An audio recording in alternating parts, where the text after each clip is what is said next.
Hi అండి, అందరికీ నమస్కారం. వెల్కమ్ టు మన పావని కిచెన్. ఈరోజు రెసిపీ వచ్చేసి చేపల పులుసు అండి.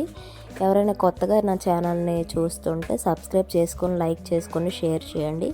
ఇంక వీడియో విషయానికి వస్తే ముందుగా ప్యాన్ పెట్టి ప్యాన్లో ఆయిల్ వేసుకొని అందులోనే పోపు దినుసులు వేసుకొని చిటపటలాడినంత వరకు వేయించుకొని అందులోనే ఒక రెబ్బ కరివేపాకు కూడా వేసుకొని వేయించుకోవాలండి. అవి వేసుకున్నాక మనం ముందుగా కోసి పెట్టి ఉంచుకున్న ఉల్లిపాయ ముక్కలను కూడా వేసుకొని అవి బాగా గోల్డెన్ బ్రౌన్ కలర్ వచ్చినంత వరకు బాగా వేయించుకోవాలి. అవి మగ్గిన తర్వాత అందులోనే ముందుగా చిన్న సైజుగా కట్ చేసుకొని టమాటా ముక్కలను ఉంచుకుంటే వాటిని కూడా వేసుకోవాలండి. టమాటా ముక్కలు వేసుకున్న తర్వాత వాటిని కూడా ఓ 2-3 సార్లు మూత పెట్టి తీసి కలుపుకుంటూ బాగా మగ్గించుకోవాలండి. టమాటా ముక్క మెత్తబడిన తర్వాత అందులోనే నేనైతే నా కూరకి సరిపడినంతగా 2 స్పూన్ల అల్లం వెల్లుల్లి పేస్ట్ వేసుకుంటున్నాను.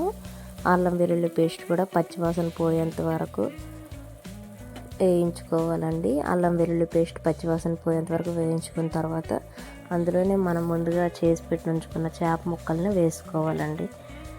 ఆ చేప ముక్కలను వేసుకొని మొదట్లోనే గట్టి పెట్టి మసాలాలన్నీ చేప ముక్కలకి పట్టేట్టుగా కలుపుకోవాలండి. ఆ చేప ముక్కలు బాగా కలుపుకున్న తర్వాత ఇంకా అందులోనే రుచికి తగ్గట్టుగా ఉప్పు, కారం, పసుపు 3 వేసుకొని అందులోనే మనకి తగ్గట్టుగా వాటర్ కూడా వేసుకొని ఈసారి గట్టి పెట్టకుండా నీట్గా వీడియోలో చూపిస్తున్న విధంగా కలుపుకోవాలి. నీరు వేసుకున్నాక ఇంకా మూత పెట్టుకొని ఓ 2-3 సార్లు ఇలానే మూత తీసుకొని వీడియోలో చూపిస్తున్నట్టుగా కలుపుకొని పెట్టుకుంటూ ఉండాలన్నమాట. ఇందులోనే కూర మొత్తం ఉడికిపోవాలి.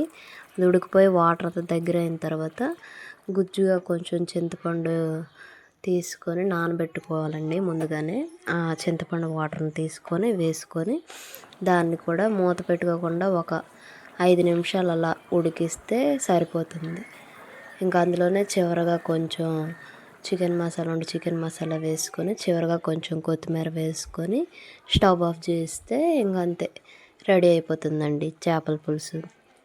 చాలా ఈజీ అని ఇలానే మిగిలిన చేపల కూర ఉండొచ్చు. చాలా బాగుంటుంది, చాలా టేస్ట్గా ఉంటుంది. ఈ వీడియో కానీ మీకు నచ్చితే లైక్ అండ్ సబ్స్క్రైబ్ చేసుకోండి, షేర్ చేయండి. Thanks for watching.